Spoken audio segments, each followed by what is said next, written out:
Il-qorti preseduta mill-imħallef Lawrence Mintoff widbet lid-difiża ta' Jurgen Fenek, is-suspettat mandant bil-qtil ta' Daphne Caruana Galizia biex ma taħlix ħin il-qorti.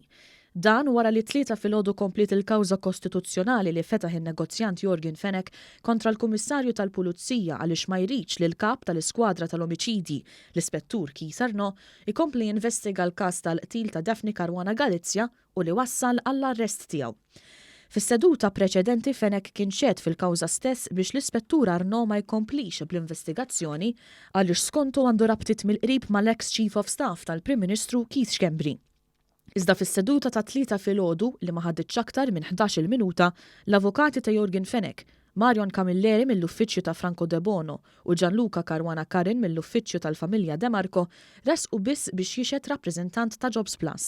Huwa ppreżenta karta tal-Aġenzija tax-Xogħol dwar persuna li isima ma jistax jissemma fuq ordni tal-qorti għax m'għandix x'taqsam mal-każ.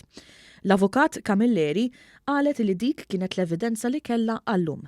Kien hawn li l-imħallef Mintoff deri widdeb lill-avukati ta' Fenek u qalilhom li l-qorti illum fetħet biss biex tisma' dan il-każ, biex tisma' x-xhieda u ta' ġurnata żmien biex tiġi indikata l-lista ta' xhieda illi fadal. L-imħallef Mintoff qal lill-avukati difensuri biex ikunu ċari u jekk m'hemmx provi jitkellmu ċar u jgħidu li m'hemmx provi.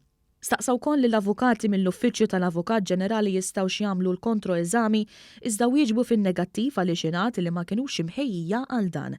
Is-seduta ġiet aġġornata għal 17 ta' Diċembru biex isir il-kontroeżami ta' Jurgen Fenek.